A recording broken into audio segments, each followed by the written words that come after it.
English basic to advance channel में खुशामदीद। नाज़रीन, ये है सबक नंबर 99 यानी लेसन नंबर 89। इस लेसन में हम पढ़ने जा रहे हैं interrogative and negative present indefinite tense. Present indefinite tense तो हमने पहले पढ़ लिया, जिसमें जुमले कुछ इस तरह से बनते हैं जैसे सूरज निकलता है, मैं स्कूल जाता हूँ, तुम खाते हो।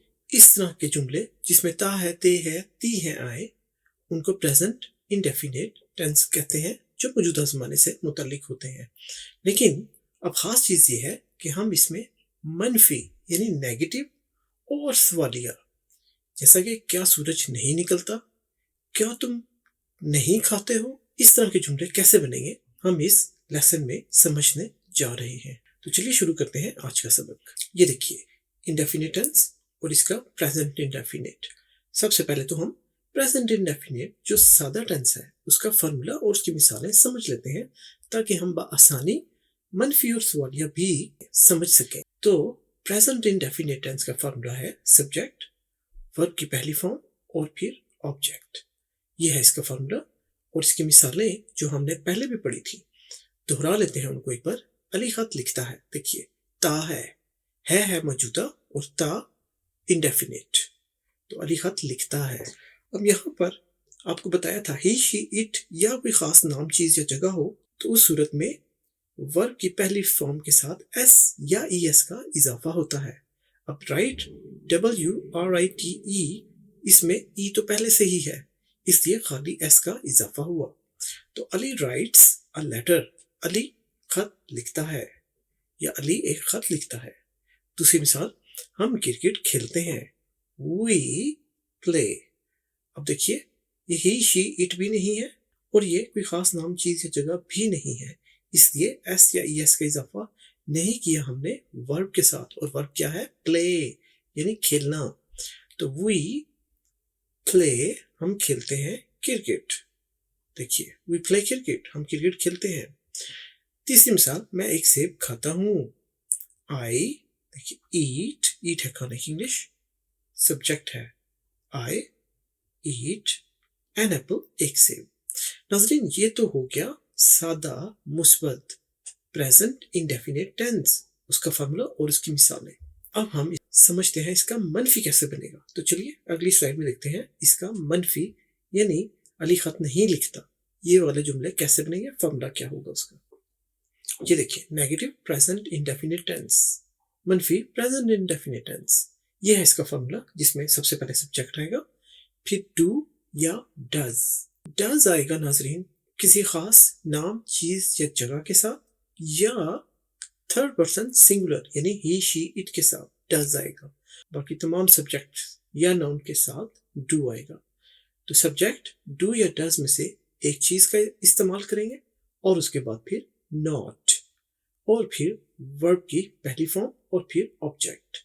चलिए इसको उन्हीं मिसालों के साथ समझ लेते हैं कि ये मनफी कैसे बनते हैं। तो पहली मिसाल जो हमने पढ़ी थी, अली खत लिखता है, अब हो गया अली खत नहीं लिखता है।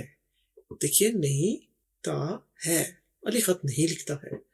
कोई खास नाम, चीज या जगह के साथ हम डज इस्तेमाल करते हैं, तो अली हो गया सब्जेक्ट और इसके साथ हमने डज का इस्तेमाल किया। अली डज नॉट, ये फॉर्मूले से नॉट, और फिर वर्ब है राइट। अब वर्ब के साथ एस या ई एस का इजाफा नहीं करना, क्योंकि डज तो आया ही इसी वजह से है कि उसने एस या ई एस अपने साथ ले लिया। तो डू के साथ E S, does. Ali does not write a letter, और उसके बाद फुल स्टॉप आपने लगाना है जो यहाँ पर नहीं लगा हुआ। तो Ali does not write a letter, Ali खत नहीं लिखता है। हम क्रिकेट नहीं खेलते हैं, तो देखिए we do not play cricket, we है सब्जेक्ट, डू और डज में से हमने डू लगाना है, क्योंकि कोई खास नाम, चीज या जगह ना हो तो फिर डू इस्तेमाल होता है, और ही, शी, इट भी ना हो तो भी डू इस्तेमाल होता है। तो हम वी, इसके साथ डू इस्तेमाल हुआ। वी डू नॉट, हम नहीं करते, क्या नहीं करते?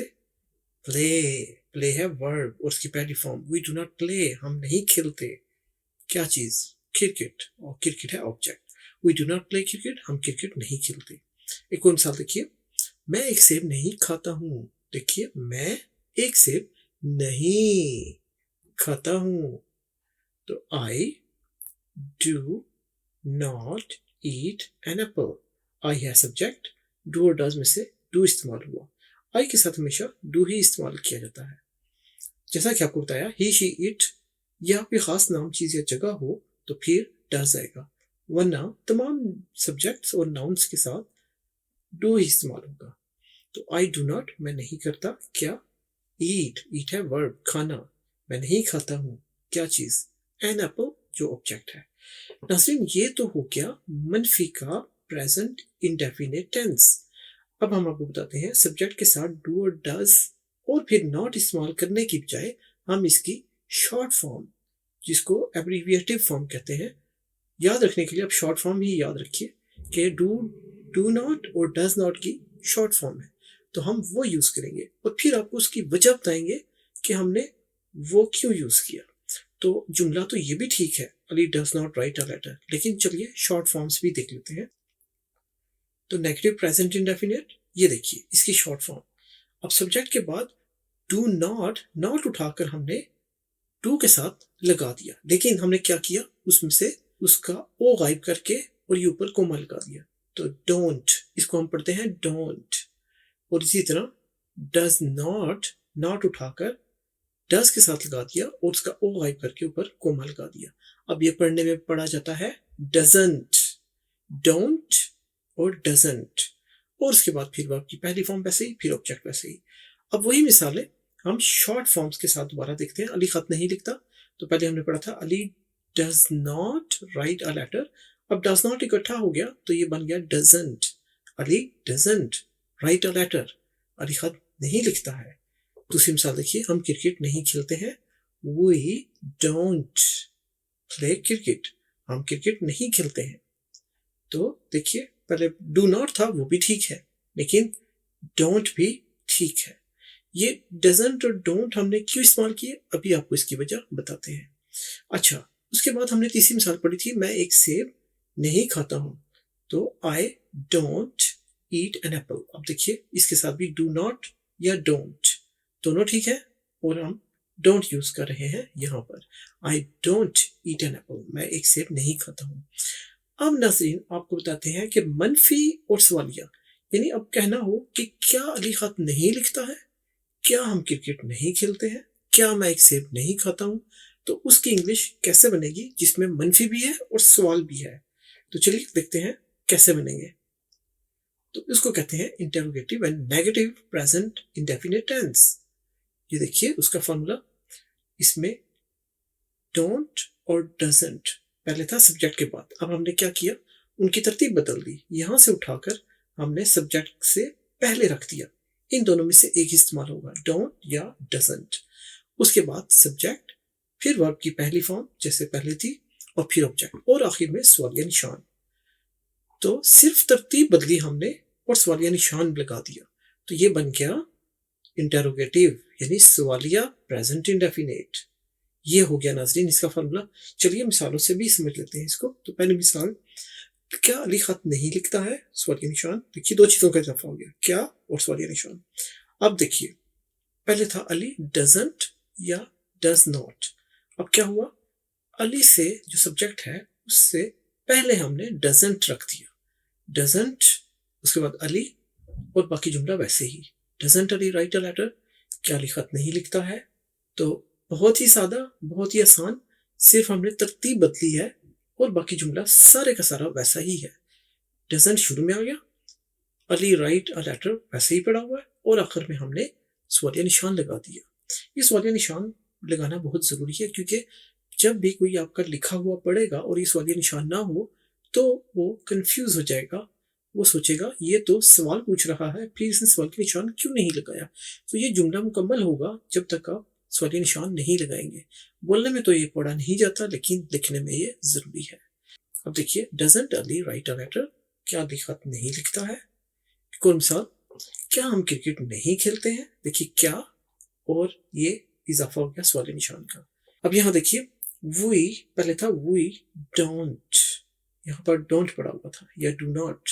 अब क्या हुआ, डोंट को हमने उठा के शुरू में रख दिया, उसका डी हमने कैपिटल लेटर में कर दिया। देखिए डी जब ये जुमला शुरू होगा तो उसके लफ्ज का पहला हर्फ कैपिटल लेटर में होगा। ये आपने गलती नहीं करनी, अगर आपने स्मॉल में कर दिया तो ये गलत हो जाएगा। लिखने में ये कैप्स में ही लिखा जाएगा। तो अब देखिए डोंट वी, ये देखिए डोंट हमने यहाँ से ले लिया, सब्जेक्ट हो गया वी, और उसके बाद बाकी जुमला वैसे ही पड़ा हुआ है। वर्ब की पहली फॉर्म प्ले, और फिर ऑब्जेक्ट है क्रिकेट, और उसके बाद सवालिया निशान। तो जुमला बन गया डोंट वी प्ले क्रिकेट और सवालिया निशान। देखिए कितना आसान है, सिर्फ हमने तरतीब बदली, इसका लेटर बदला और सवालिया निशान लगा दिया। तो ये जुमला मनफी भी है और सवालिया भी है। यानी आप समझे कि एक मुश्किल तरीन चीज हमने बड़ी आसानी से आपको समझा दी, तरतीब से, बड़े स्टेप्स के साथ। तो चलिए एक और मिसाल देखते हैं। क्या मैं एक सेब नहीं खाता हूँ, सवालिया निशान। देखिए क्या और सवालिया निशान। अब देखिए पहले था I don't eat an Apple, मैं एक सेब नहीं खाता हूँ, ये था मनफी का जुमला। लेकिन अब हमने डोंट को यहां से उठाकर जुमले के शुरू में रख दिया और उसका डी हमने कैप्स में कर दिया। तो ये हो गया don't I eat an Apple, और फॉर्मूले से भी देख लें बेशक।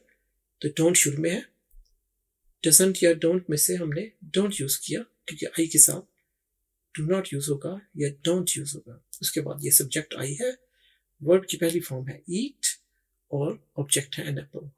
तो don't I eat an Apple और सवालिया निशान, क्या मैं एक सेब नहीं खाता हूँ। तो नाज़रीन ये था हमारा आज का सबक। उम्मीद है आपको बहुत ही आसानी से इंटेरोगेटिव यानी सवालिया और मनफी प्रेजेंट इंडेफिनिट जुमले बनाना आ गए होंगे। अगर आपको लेसन पसंद आए तो लाइक जरूर कीजिए, लेसन्स को शेयर भी कीजिए ताकि ज़्यादा से ज़्यादा लोग अच्छे लेसन हैं इनसे फ़ायदा उठा सकें। नए आने वाले दोस्तों से गुजारिश है चैनल को सब्सक्राइब करना मत भूलिएगा, जिससे हमारी हौसला अफजाई भी होगी और आपको नए आने वाले लेसन्स की नोटिफिकेशन भी मिलती रहेगी।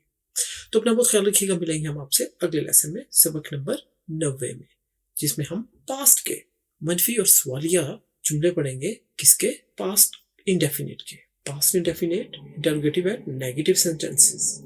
तो अपना बहुत ख्याल रखिएगा। मिलेंगे हम आपसे अगले लेसन में, तब तक के लिए अल्लाह हाफिज।